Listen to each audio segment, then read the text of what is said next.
Si vous aimez le sujet de la philosophie, un Discord vient de s'ouvrir regroupant des chaînes YouTube sur ce sujet, telles que Blas Calvello et Perspective Rémi Mangin. Il y a aussi une possibilité d'y interagir, tout ça dans le but de créer une communauté fondée autour du même sujet. Le but est de promouvoir l'échange entre personnes soucieuses de développer leur culture, leur curiosité et leurs idées. Le lien du Discord est en description.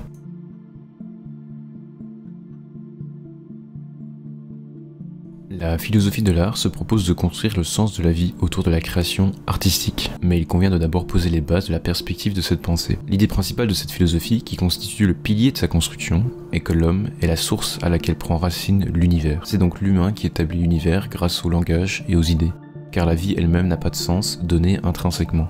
C'est l'homme qui donne un sens à la vie et de par ce fait, c'est l'humain qui est à la source du sens dans l'univers. La bonne question maintenant, c'est de savoir quel sens donner à l'existence. La réponse se fait par l'art selon Nietzsche. La créativité artistique est l'outil servant à justifier l'existence de l'homme. L'art est la forme suprême de l'activité humaine, et le monde est justement une œuvre d'art qui donne naissance à lui-même. Mais il convient de donner une définition à l'art un peu différente de celle inscrite dans notre culture. Il ne s'agit pas de l'art du domaine des beaux-arts, il faut comprendre l'art sous une forme plus globale et dynamique. L'art de Nietzsche est compris dans la volonté de vivre à travers des formes harmonieuses. Cela comprend l'activité artistique, mais aussi l'authentique travail, et tout ce qui concerne l'édification de valeurs positives. Authentique travail dans le sens de celui qui est fait dans la création, lié à la joie et au plaisir, et pas du labeur uniquement fait pour le gain.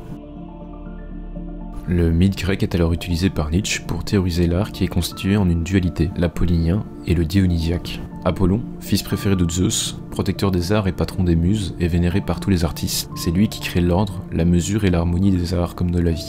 Il est l'artiste et l'architecte, le fondateur légendaire de la cité-État et de sa constitution politique. Il trace le cadre de la beauté et protège la liberté sous l'égide de la loi, incarnation de la volonté de Zeus.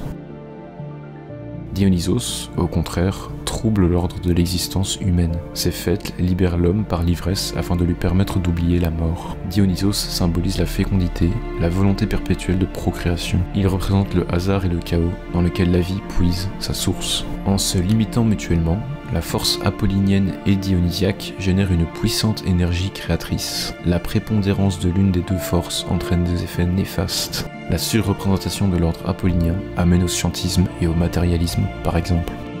L'idée générale de cette philosophie est le vitalisme et le bonheur comme état atteint et non recherché. On ne recherche pas à être heureux en créant, on l'est déjà. Cet état de bonheur atteint durant la création provient du fait que la nature est artiste elle-même et que cette source est comprise en nous. Ainsi, nous ne voulons qu'exprimer notre existence au monde.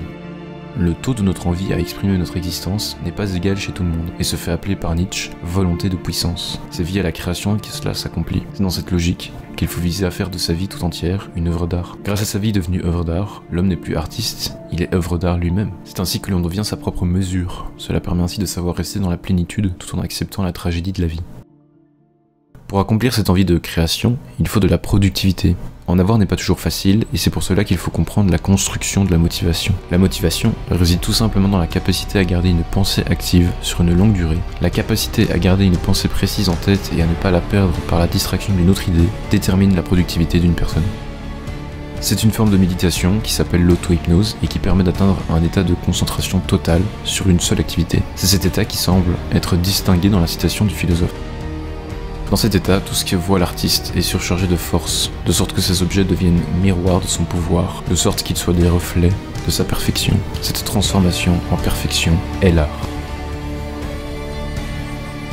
La maturité de l'homme, c'est d'avoir retrouvé le sérieux qu'on avait au jeu quand on était enfant. C'est ainsi que l'on trouve les compagnons amusants. Ils ne se recherchent pas sur des critères ou des caractéristiques, ce qui les rend difficiles à remarquer. Ils se sont trouvés eux-mêmes, et c'est de cette façon qu'ils se sont choisis. Il ne reste plus qu'à former un peuple choisi, et c'est de ce peuple que naîtra le surhomme.